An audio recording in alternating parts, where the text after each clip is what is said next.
علیکم ورحمۃ اللہ وبرکاتہ۔ اعوذ باللہ من الشیطان الرجیم، بسم اللہ الرحمن الرحیم۔ اذا جاء نصر اللہ والفتح ورأیت الناس يدخلون فی دین اللہ افواجا فسبح بحمد ربک واستغفرہ انہ کان توابا۔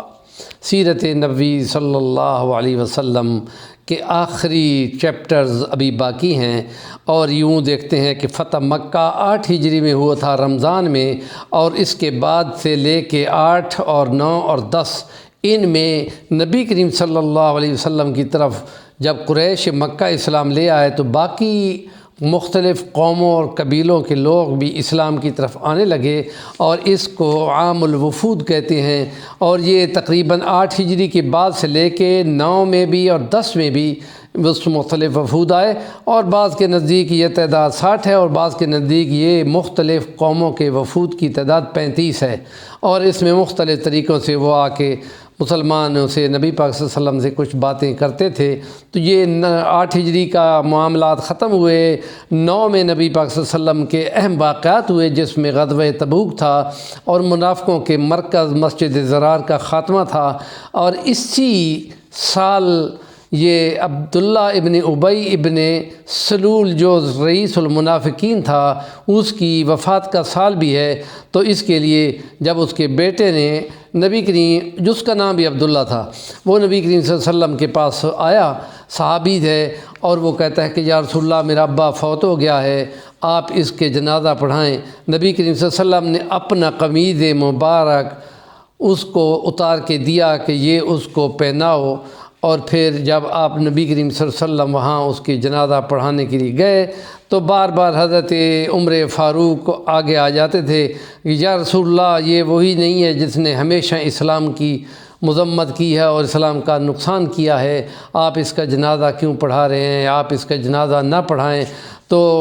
70 بار بھی استغفار کرو تو میں نہیں کروں گا۔ حضور نے فرمایا میں اس سے زیادہ استغفار کروں گا۔ اس کے بعد جب آپ جنازے کے لیے کھڑے ہوئے تو جو آیات آتی ہیں کہ ولا تصلی علی احد منہم مات ابدا ولا تقم علی قبرہ انہم کفروا باللہ ورسولہ وماتوا وہم فاسقون، یہ کفر پہ مرے ہیں، یہ کنفرم ہو گیا، تو اب آپ اس کی جنازہ کے لیے کھڑے نہیں ہوں گے یا نہ قبر پہ کھڑے ہوں گے۔ تو کہتے ہیں علماء کے نزدیک یہ ہے کہ پھر نبی پاک صلی اللہ علیہ وسلم اس سے ہٹ گئے، یا پھر یہ ہے کہ نبی کریم صلی اللہ علیہ وسلم نے اس کا جنازہ پڑھا لیا تھا اور قبر میں بھی اس کو اتار دیا تھا، اور اس کو دیکھ کر بہت سارے منافق جو اسلام میں ابھی موجود تھے، کلمہ پڑھنے والے، جھوٹ کے علمبردار، نبی کریم صلی اللہ علیہ وسلم کی رواداری اور آپ کی مصلحت کو دیکھ کر کہ کتنا آپ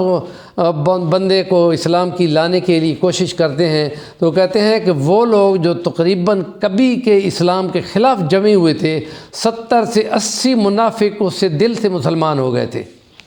اور پھر یہ بھی ہے کہ انہی سالوں میں کہا گیا تھا کہ یا تم کفر اور نفاق سے ہٹ جاؤ یا پھر ہماری تلوار تمہارا فیصلہ کرے گی۔ اور انہی سالوں میں جب 9 میں حج ہوا تو آپ کے اعلان ہوا تھا کہ اب اس حج کے بعد کوئی کافر حرم پاک کے اندر نظر نہیں آنا چاہیے، وہ اپنے رویوں کو ٹھیک کر لیں یا اسلام کی طرف آ جائیں۔ تو یہ خاص سال ہے کہ جس میں سود کا خاتمہ بھی ہے، اور اس کا عام بڑا حکم جو ہے وہ نبی پاک صلی اللہ علیہ وسلم نے خطبہ حجۃ الوداع 10 ہجری میں کیا تھا، اور اسی میں لعان کا حکم ہے کہ جو میاں اور بیوی آپس میں جھگڑتے ہوئے